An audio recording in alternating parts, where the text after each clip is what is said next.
somerwa Paulo yandikiye ab'Efeso yego ni sura ya mbere no ku 17 turageza kuri 20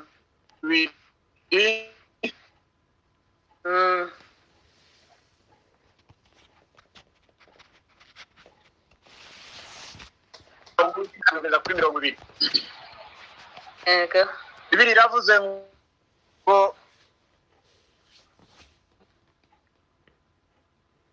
Data wa twese w'icyubahiro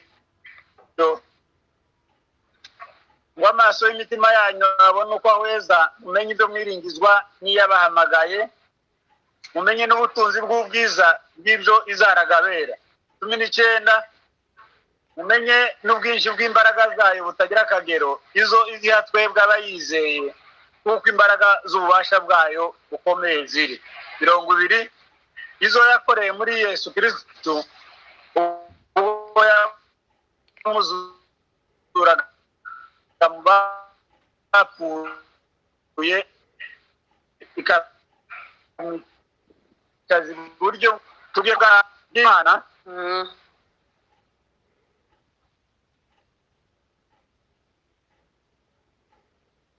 z'Imana zikorera mu bayizeye imbaraga iri jambo ni Paulo aryandikira aba-Efeso kino bitabo bakita imbohe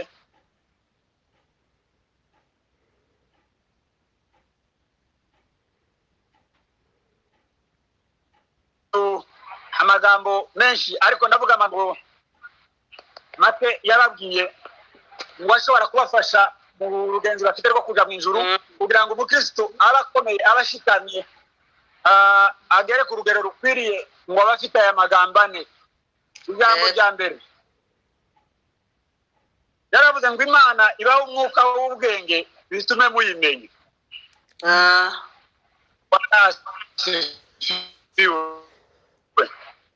amen aravuga ngo amaso y'imitima yanyu ahweze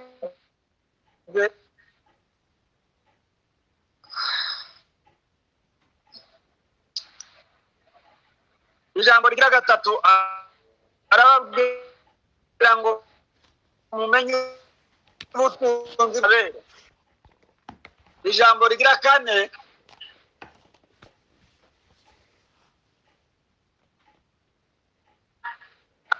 izihabwe abayizeye izo yakoreye muri Yesu Kristo ubwo yamuzuraga mu bapfuye yego iri jambo niryo tuza guhagararaho kuri aya magambo ane tuvuye kuvuga twavuze ko tuvuga imbaraga z'Imana zikorera mu bayizeye iri jambo rigira ngo mumenye ubwinshi bw'imbaraga zayo butagira akagero iziyateye ngizo yakoreye muri Yesu Kristo ubwo yamuzuraga mu bapfuye yego amen izo mbaraga abagira ikibazo bazita ngo ni dunamis ni imbaraga zitagira akagero ni imbaraga ziri ku rundi rwego ni imbaraga ziruta izi ngizi twebwe tugenda tubona z'abantu n'iz'ibihugu aravuga ngo izo ni z'abasabiye ngo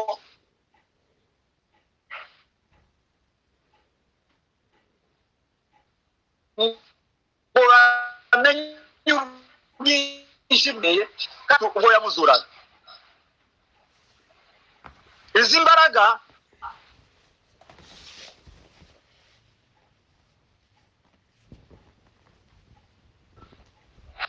isi yaremwe n'ijambo ry'Imana ijambo baza bita mu Giheburayo ngo ni logos Imana yavuga imbaraga z'ijambo zikazana isi ikabaho ariko izo zikagaragara ko ari imbaraga zisanzwe ariko imbaraga tugiye kuvuga ni imbaraga zitagira akagero yego ni imbaraga zigarura ubuzima bw'umuntu utakirufite imbaraga zizazihusika n'ikintu cyamaze gupfa kitagifite ubuzima yego imbaraga zizazireba ibyo abantu batagiye bareba n'aya maremeka mu bwenge bw'abantu. N'imbaraga zitotekerezwa n'imitekerereze y'abantu n'amasiyanse, bikurikiranye n'uko iby'abantu byose bigira akagero. Ariko rero izi mbaraga zo ni imbaraga zitagira akagero. Abantu ku isi bagira akagero, imbaraga z'ibihugu zigira akagero, intwaro zo ku isi zigwansi. Amen.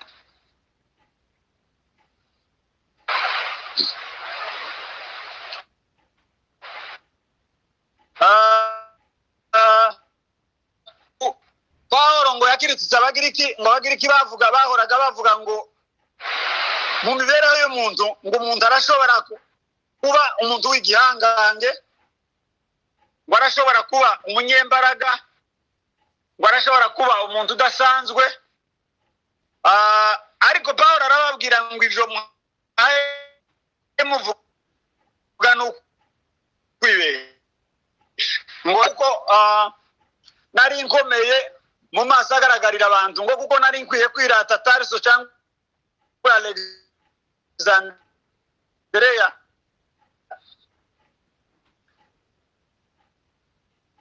Ariko Yesu Kristo uzumva imbaraga. Izi mbaraga tugiye kuvuga zishingiye ku bintu bitanu bikomeye. Ijambo rya mbere,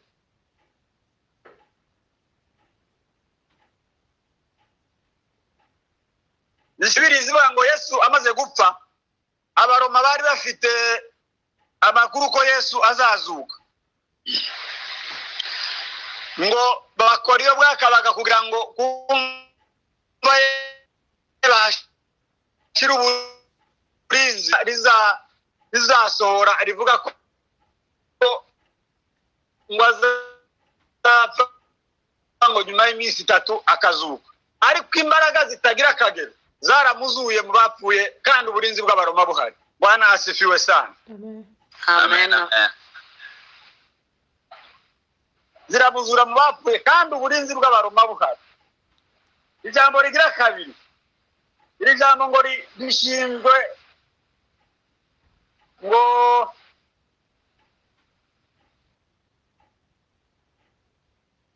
maze kuzuka, Imana ngo yaramuzamuye ngo imushyira hejuru y'ubwami bwose n'imbaraga zose, ngo imuheze izina risumba ayandi mazina yose, kugira ngo buri vi ryose ku isi ribashe kumupfukamira. Imana ihimbazwe. Amen. Amen. Ijambo rigira gatatu, Yesu abigishwa bono yajanywe n'imbaraga zitagira akagero, babona nta kintu afasheho, ariko azamuka bamureba, n'amaso ano yabo y'umubiri arazamuka ararenga, kuko yazamuwe n'imbaraga zitagira akagero zitandukanye n'izi tubomesha ano maso yacu y'umubiri.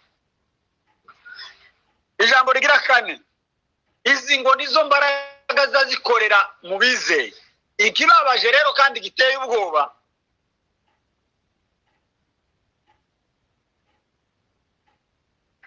nuko twiyitirira imbaraga zigira akagero zisibona, kandi dutunze imbaraga z'Imana zitagira akagero.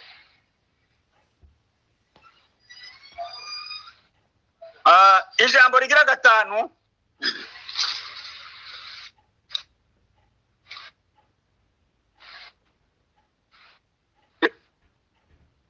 nizo mbaraga zizajana itorero. Bibiri iravuga ngo umunsi Yesu Kristo acikana, niwe mugabo ngo watangaje intsinzi atararwana urugamba. Bitandukanye n'abantu iyo baja gupfa bakaraga abana babo, umuntu ngo azabwira abana akababwira ngo muzasigara mukora iki, ariko akababwira ibyo yakoze nyuma. Ariko Yesu Kristo yatangaje intsinzi atararwana urugamba. ijambo rya mbere yabwiye abigishwa arababwira ngo hasigaye umwanya muto ab'isi ntibabe bakimbona ariko mwebweho muzambona kuko munyizeye. Imana ihimbazwe. Amen. Ijambo rigira kabiri aravuga ngo yarivuga kandi yaje gupfa ariko akababwira ngo ndiho, ngo kandi kuko ndiho ngo namwe muzabaho. Ijambo rigira gatatu arababwira ngo ngiye gupfa ariko randevu ku wa mbere w'iminsi 7 tuzahurire namwe i Galilaya. Nukuvuga arababwira ngo mureke ubwoba, mureke amazimwe, mureke kwibagirwa, ngo nyuma ku wa mbere w'iminsi 7 tuzahurire namwe i Galilaya. Ayo magambo yose yayavuze yaje gupfa, nyuma aracikana. Yesu amaze gupfa habayeho situation zitatu zitandukanye mu bantu. Abaroma baravuze ngo aramaze apfe, yaratugoye ngo abantu bari basigaye basezera utuzi twabo bakamukurikira, ngo uyu muhungu mwene Mariya ngo abantu bari basigaye bari bakicumva iby'ubwami bwacu bw'abaroma kubera we, kandi ngo yazanye izindi mbaraga z'impinduramatwara zidasanzwe, ati ndetse nagende turamukize, ngo ejo bundi yahagije abantu 5,000 iyo bije iyo yavuye ndawamenye, ndetse ngo leta ntiyari yayivuze, ngo nta n'imishinga yari yayifinanshije. Abo ni Abaroma. Abagiriki nabo baravuga ngo ramaze apfe yaratugoye, ngo kuko tiyubahaga amategeko ya Kiyuda, tiyubahaga idini ryacu, tiyubahirizaga isabato, ndetse ngo yari yarazanye impinduka zikomeye, ngo azane inyigisho zo kuyobya abantu. Ngo ejo bundi yabwiye abantu ngo yosenye urusengero ngo akarwubaka mu minsi 3. Abo yagiriye neza, abo n'Abagiriki, abo yagiriye neza nabo ngo baravuga ngo Yesu twabonye imbaraga ziwe, twabonye gukomera kwiwe, twabonye ubushobozi bwiwe, ngo bakavuga ngo ese ninde uzongera kutuzurira abapfuye, ninde uzongera ninde uzongera kutuzurira kudumurira impumyi, ninde uzongera kwerekana ziriya mbaraga zose twagiye tubona ko imbaraga bari bamuziho zirangiye. Ariko Abaroma n'Abagiriki bo baravugaga ngo aramaze apfe kuko ngo babonaga imbaraga ziwe yakoreshaga ngo zari zibagoye. Bibiliya yavuze ngo izo mbaraga nizo ngo ziyatweraga, ariko twebwe tukaza dutinya ibintu bitagira imbaraga. Iki gitondo nashatse ngo bari ubwoba ngubwire kuko utunze imbaraga kandi imbaraga zitagira akagero. Imana yo mu ijuru himbazwa. Utunze imbaraga kandi imbaraga zitagira akagero. Ndavuga abantu nka 2 bagaragaye ko bafite imbaraga z'Imana, abantu ntibabimenye, ariko izo mbaraga ziza kwerekana ko ari imbaraga zikomeye kandi imbaraga zitagira akagero. Umuntu wa mbere biravuga ngo Abasiriya n'Abisirayeli ngo bararwanaga, kandi kuko barwanaga ngo bwaca bakora inama ngo zikamenyekana mu Abisiriya, bakora inama ngo zikamenyekana mu Bisirayeli. Noneho ngo umwami arababwira ati uko biri kose muri twe harimo abantu bari mu kuja kumena amabanga mu Bayisirayeli, Abisirayeli ikamenya amakuru yacu, ikamenya amabanga yacu. Ngo abagaragu ngo baramubwira ati nta muntu uri kubivuga, ngo ahubwo muri Isirayeli ngo harimo umuntu w'Imana, harimo umuhanuzi w'Imana, uwo nguwo ngo niwe uzumenya amabanga yacu akamenya ibyo twavuze byose. Ngo ababaza atuye ngo baramubwira ngo atuye Dotani, ngo arababwira ngo nibagende baje kumufata bamuzanye, yohereza amagare n'amafarashi ndetse ngo n'ingabo nyinshi, baragenda baje gufata Elisa. Usomye Bibiliya neza izivuga ngo bukeye mu gatondo ngo umugaragu wa Elisa abyutse, ngo arebye hanze, ngo aravuga ngo abona ngo ingabo nyinshi zibazungurutse zabagose, ngo yamabwira shebuja ati turapfuye, hari ingabo zitugose hano, igitero cyatugezeho rwarangiye. Shebuja ngo amubonye Elisa, umuntu w'Imana wari utunze imbaraga z'Imana,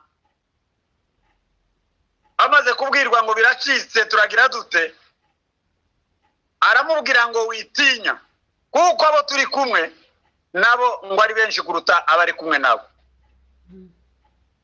Elisa kubwo kumenya imbaraga z'Imana zitagira akagero zari muri we, kubwo kumenya imbaraga yari atunze z'Imana yabanaga nazo, amenya ko Gehazi we izo mbaraga ntazo afite, ngo asenga Imana, ngo aravuga ngo Mana ndakwinginze humura ngo uyu musore amaso arebe.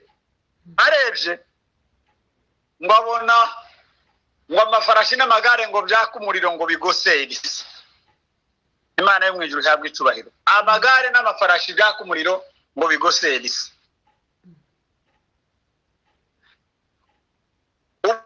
Ubwo ingabo zirashika, zishitse Elisa ngo aravuga ngo umugaragu w'Imana utunze imbaraga z'Imana, umugaragu w'Imana ubana n'Imana, aravuga ngo asaba Imana ngo nizihuma amaso zose. Uko ingabo zose zari zingana, Bibiliya iravuga ngo zose zihuma amaso. Ngo arababwira ngo nimunkurikire, ati aha mwanyuze siho mu nzira mwayobye, nimunkurikire nze kubereka uwo mushaka. Bibiliya iravuga ngo arabajana abageza i Samariya mu mujyi hagati. Ashitse ngo abwira Imana ngo nibahumura amaso, bagiye kubona ngo bisanga bari hagati i Samariya mu mujyi muri kapitali. Umwami ngo abwira umuhanuzi w'Imana Elisa ngo aramubwira ngo ese ngo mbatsinda aha. Elisa ngo aramubwira ngo oya, zishobora kubica, kuko iyo n'ubundi iyo muja mu rugamba mugafata amateka kibaza bayica. Aba ni abamatekwa, ngo ahubwo ngo nibagende babagaburire, bafungure, nibamara babareke bagende. Bibiliya iravuga ngo barabagaburira, bamaze kubagaburira barabareka baragenda. Ariko Bibiliya iravuga ngo uhereye uwo munsi ngo Abasiriya n'Abisirayeli ntibongeye kurwana. Imbaraga z'Imana zahise zigaragara ko zibana na Elisa, umukozi w'Imana bari bagiye gufata. Yerekana imbaraga z'Imana zimutuyemo, ntiyagira ubwoba bw'igitero, ntiyagira ubwoba bw'ibyo abonye, ahubwo kubera gutunga imbaraga zitagira akagero azereka n'Abasiriya kuko izo mbaraga zibana nabo. Igitangaje gitandukanye n'ibyo nuko dutunze izo mbaraga, turi abanyembaraga kandi dutunze izo mbaraga, kandi n'imbaraga zitagira akagero, mu buryo tutagomba gutinya imbaraga zo muri iyi si. Imana ihabwe icubahiro. Amena. Yongeye gutera Isiraheli,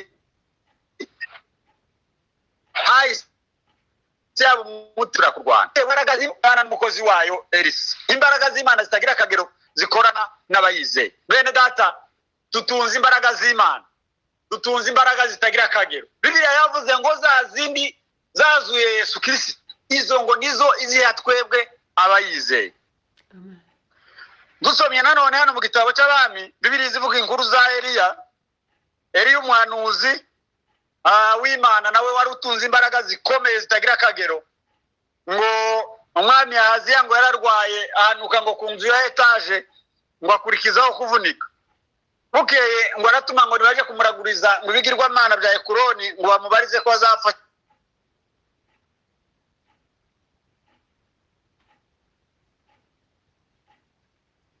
cyangwa hure n'izo tumwa z'Imana mu bigirwamana, nuko muri Isiraheli nta Mana ihari. Baramubwira ngo genda umubwire ngo igisasiro uryamyeho tuzakibyukaho, ahubwo ngo uzapfa nta kabuza. Hanyuma amaze kumubwira gutyo, ngo intumwa zishikira umwami baravuga ngo uwo mugabo mwahuye ntawe ati nimugende muje kumufata muzana biravuga ngo baragenda baje kumuzana bashitse ngo baramubwira ngo batuma umutwe w'ingabo 50 na shebuja ngo baravuga ngo umwami yaravuga aravuga ngo umuriro w'Imana numanuka uve mu ijuru batwike mwese mushemushire Bibiri iravuga ngo umuriro w'Imana umanuka uva mu ijuru urabatwika bose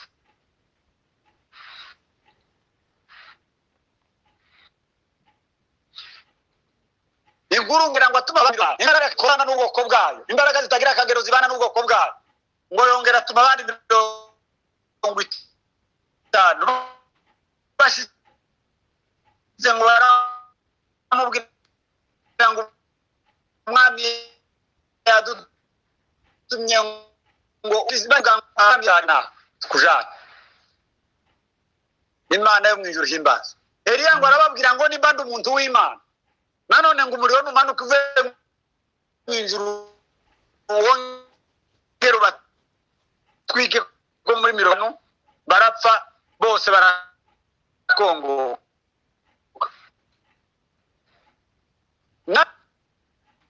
atuma undi mutwe w'abasirikare 50 babijana na 50 amaze kubatuma Bibiri iravuga ngo bashitseho noneho ngo baravuga ngo mwami mukozi w'Imana baramupfukamira baranegosiya kuko yari afite imbaraga z'Imana ngo baramubwira ngo aya ngo ubugingo bwacu bukubera ubw'agaciro kenshi ngo umwami yavuze ngo tujane nimba bikunze tujane baca bugufi bamenye ko abo bapfuye bitewe n'imbaraga z'Imana zakoreraga muri Eliya ngo akira aho ngaho ngo ijwi ry'Imana riramanuka ribana nawe ngo riramubwira ngo genda wibatinya ngo ugende ubwira umwami ngo ico gisasiro ryamyeho tuzakibyuka Eliya ngo aramanuka Eliya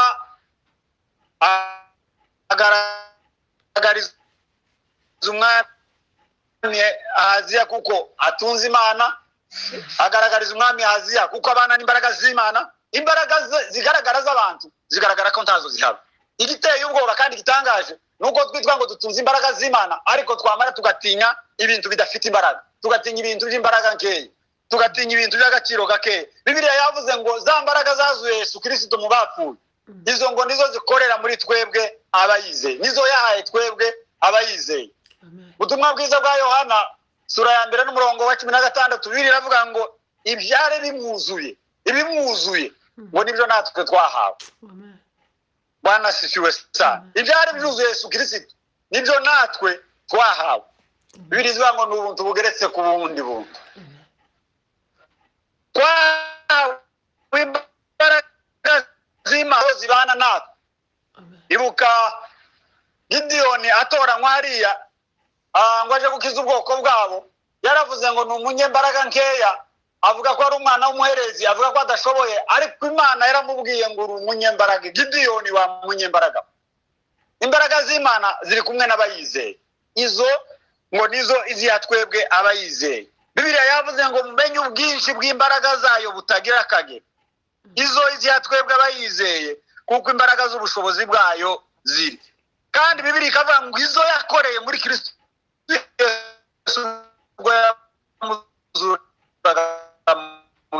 bitondo reka tumenye ko dutunze imbaraga z'Imana tumenye ko tubana n'imbaraga z'Imana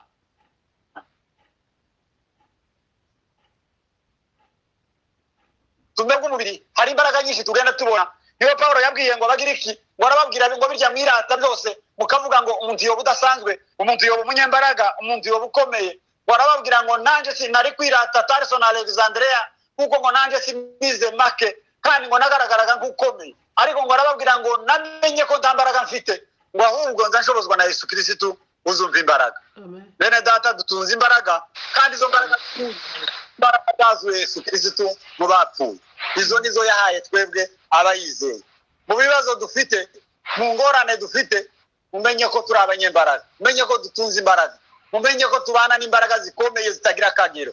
Urumva imbaraga zazuye Yesu Kristo. Abaroma bari biziseho imbaraga zikomeye, baravuga ngo Yesu, bakamenya ko ari ubuhanuzi ko Yesu azazuka. Bashyiraho uburinzi bukomeye bwa gisirikare cy'Abaroma cyari gikomeye cyane ku isi, ariko imbaraga zitagira akagero ubwo zamanutse kuzura Yesu Kristo. Yesu yarazutse, azurwa n'imbaraga zitagira akagero, kandi abasirikare b'Abaroma bahari. Niyo mpamvu tutagomba gutinya ibyo tubonesha amaso y'umubiri, ibyo tubona n'imbaraga zacu zisanzwe. Tumenye ko dutunze imbaraga zitagira akagero. Igitero cyari kije gufata Elisa yaberetse kuko aturanye n'imbaraga z'Imana zitagira akagero. Gehazi wari utabimenye, Elisa yaramusengeye, Imana imuhumura amaso, nawe aza kubona imbaraga zikomeye zibagose, imbaraga zikomeye zibana nabo, imbaraga zikomeye ziri kumwe nabo. Bene data, dutunze imbaraga. Bagira ngo mbahumurize muri kino gitondo, abantu bareke kuza bagenda n'ubwoba, abantu bareke kuza batinya ibintu bifite akagero, kuko dutunze imbaraga zitagira ziruta byose bikomeye tubona.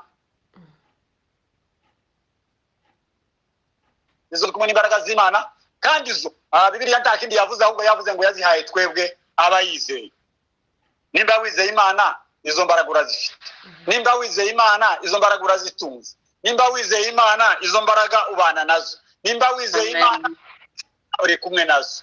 Jambo ry'Imana muri kino gitondo kugereho riguhumuriza, ari kubwira kuko utunze imbaraga. Nimba utari ubizi, ubimenye muri kino gitondo. Imana yo mw'ijuru ibashe guhumura amaso yawe, kakuriya yawe umuyaga Gehazi, kugira ngo nawe umenye ko izo mbaraga uri kumwe nazo, uzitunze. Ureke gutinya imbaraga z'isi, ureke gutinya imbaraga z'umubiri, ureke gutinya imbaraga za Satani, ahubwo umenye ko utunze imbaraga z'Imana zitagira akagero. Nizo yakoreye muri Yesu Kristo ubwo yamuzuye, izo ngo nizo yahaye twebwe. Rafiki